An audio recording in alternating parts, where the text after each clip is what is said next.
and today I'll show you how to add the background of the game which was black when in the previous video I told you. So I figured it out. Now what you're gonna do is select your YouTube test scene. You gotta add an image, name it back. To add the back in the previous video I told scene, you gotta add an image, name it, let's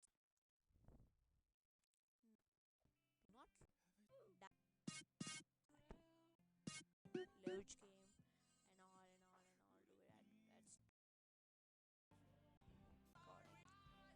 Whatever you want. Get started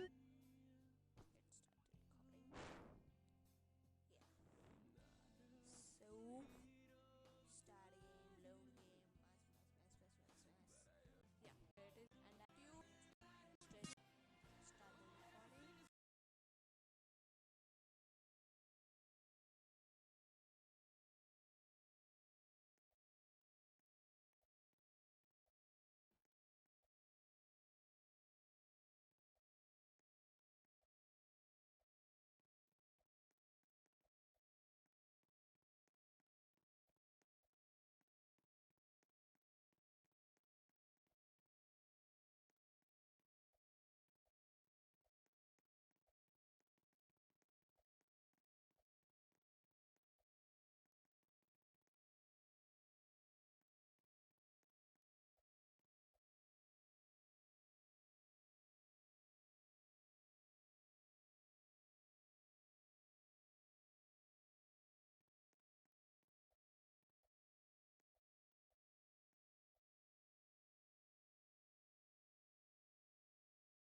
You need a website, why not do it yourself? With Wix, it's easy to create a stunning website for your business. Welcome to Stream Tips, episode number 4. In this video, right in I've been videos, and this video, you should be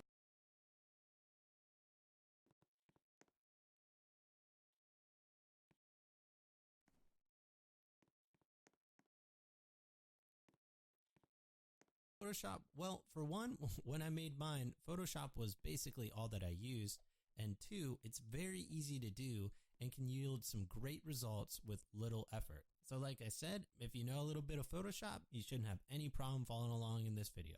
So to start with anything that we're doing with any design, we need to find something that kind of inspires us or have a good idea. So for mine, I was actually inspired by a background image I saw when I was checking out Razer's new Chroma keyboards. I really liked the dark background that had a sort of wave of colors coming through every once in a while. And I didn't want to recreate it exactly, but I came up with something that I felt worked well for my channel. So there's 2 main components that I use for my animated background. The first is going to be the main design image, and then the second is going to be our pre-existing looping video.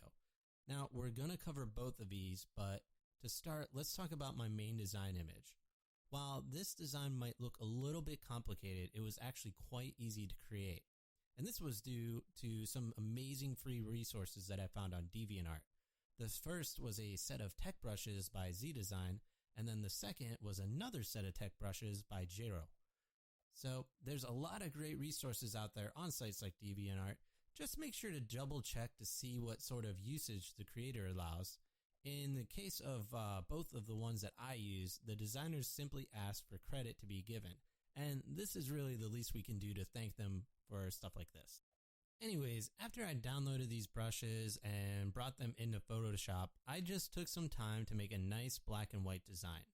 It took me a bit to get exactly what I wanted, but in the end, I was really happy with the results, and I think it tied together well with what I needed to add next. And this is going to be an already made looping video. As with most things and most files or other resources that I use, I wanted to make sure I found a video that was available for use with any sort of project. Fortunately, I stumbled upon movietools.info. a resource of free to use looping video clips, which was just perfect. So I went through most of them and I finally decided on this video clip. Now, what we need to do is put them all together, so let's get started on that. First, let's open the looping video file directly in Photoshop. Once it's loaded in, let's go ahead and resize it. We can do this by going to Image, then Image Size. Here, I'm going to type 1920 for the width, and then click this chain link since I don't want to constrain the aspect ratio, and set the height to 1080. You'll be prompted with a question about converting the video layer to a smart object, so just hit OK, and then I'm going to quickly move to the actual video layer and get this out of the video group. Then I'm going to delete the group layer because we just really don't need it. After that, I'm just going to rename this layer, and keep in mind it's just a good habit to rename your layers, that way you don't really get confused with them later on. Before we forget, let's go ahead and make sure the timeline window is open, and to do that we can just go to Window Timeline, or there's a little tab at the bottom that says Timeline that you should be able to double click to show. Now we'll see, since we opened up the looping video file first, that it's going to cover the full length of this timeline, and when we add in new layers we want to make sure we go ahead and extend them to cover the full length of the timeline as well. This will make sense in a little bit. So anyways, here's where the cool part starts. What I want to do is actually move my main design image under the looping video layer. So when I bring that in, I'm just going to go ahead and move that down. Next, I'm going to change the blend mode of the looping video layer to soft light. Now, when we hit play, we can see that we've already made a nice effect and it looks pretty cool. But as I said, I wanted a bit more colors other than just orange in my animated background. So to fix that, or to add to this, I created a new layer above everything else. I filled it with basically any color, and I use Alt Backspace to fill in. And then I went into the layer style properties. From here, I just checked gradient overlay in the options, and for the gradient, I selected the already preloaded rainbow gradient. I set the angle to -60 degrees. After I had those settings entered in, I hit OK for everything, and I moved the rainbow layer to the very bottom. I'm going to actually hide the looping video for a second so we can see what happens next. So I set the main design image layer to blend mode of multiply. And as you can see, we got a cool rainbow effect coming through my design,